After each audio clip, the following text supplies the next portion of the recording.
सभी को जय मसीह की। प्रभु यीशु मसीह का मैं धन्यवाद करता हूँ। प्रभु के लोगों, सच में प्रभु महान है और हमारा खुदावन बहुत ही अनुग्रहकारी है।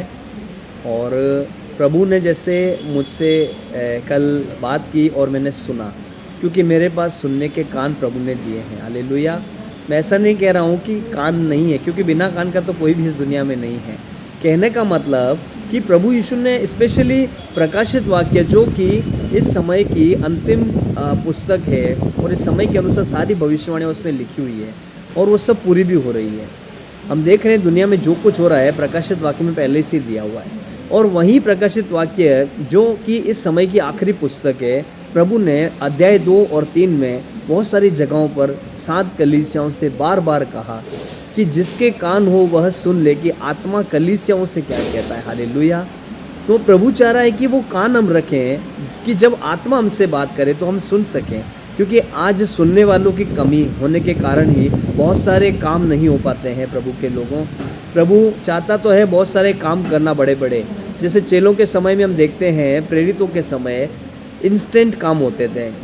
जब सुंदर फाटक पे भिखारी बैठा था वो चंगा हो गया। जब मंदिर में जा रहे थे, पतरस और यूहन्ना ने कहा कि हमारे पास सोना चांदी नहीं है, पर हम चाहते हैं कि यीशु मसीह नासरी के नाम से तू चल फिर, और वो तुरंत खड़ा हो गया। वहाँ पे लिखा नहीं है कि वो 2 दिन बाद चंगा हो गया, 15 दिन लगे, तुरंत खड़ा हो गया, टखनों में बल आया और वो चलने लगा।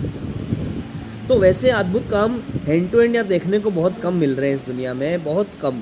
और वो कारण ये है कि हम सुन नहीं पाते हैं कि परमेश्वर का आत्मा हमसे क्या कहता है, क्योंकि जो सुनता है उसी से प्रभु बात करेगा। तो हम सुनने के कान रखें प्रभु के लोगों, क्योंकि हमारे सुनने के कान जब खुलेंगे तो परमेश्वर का आत्मा हमसे बात करेगा और जैसा हम कहेंगे तो अद्भुत काम लोगों के जीवन में हम देखेंगे। मैं विश्वास करता हूँ आप इन बातों को समझेंगे। और फिर प्रभु ने एक बात कही यूहन्ना की पुस्तक में कि मैं तुमसे सच सच कहता हूँ, वो समय आता है और अब है कि जो कब्रों में है वे परमेश्वर का पुत्र का जो शब्द सुनेंगे और जिएंगे। हालेलुया।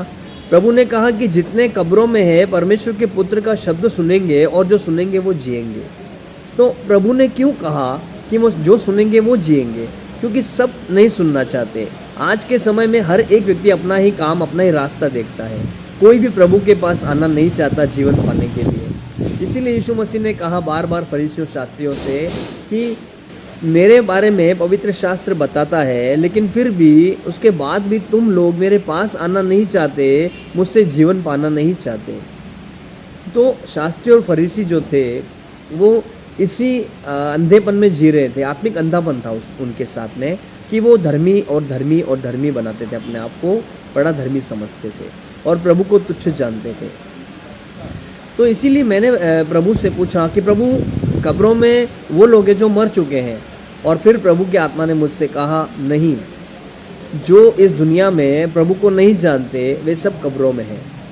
मैंने कहा ये कैसे हो सकता है? तो प्रभु ने मुझे इस बात को समझाया। प्रियो, प्रभु ने कहा कि ये सब जो लोग चलते हैं, जो प्रभु का वचन नहीं सुनते या सुनना नहीं चाहते, वो सब मरी हुई आत्मा में जीवित है। यानी कि उनके अंदर कुछ भी काम नहीं है, वो कब्रों में ही है, कब्रों में पड़े हुए के समान है।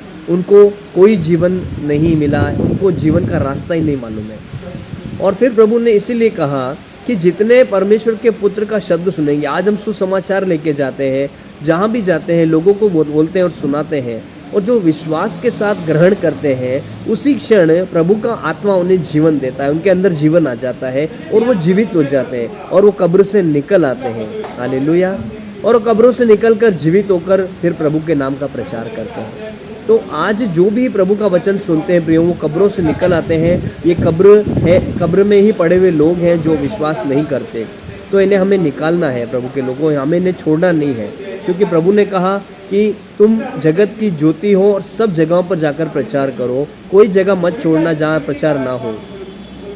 इसीलिए प्रभु ने कहा कि जो सुनने के जिसके कान हो वो सुनेगा।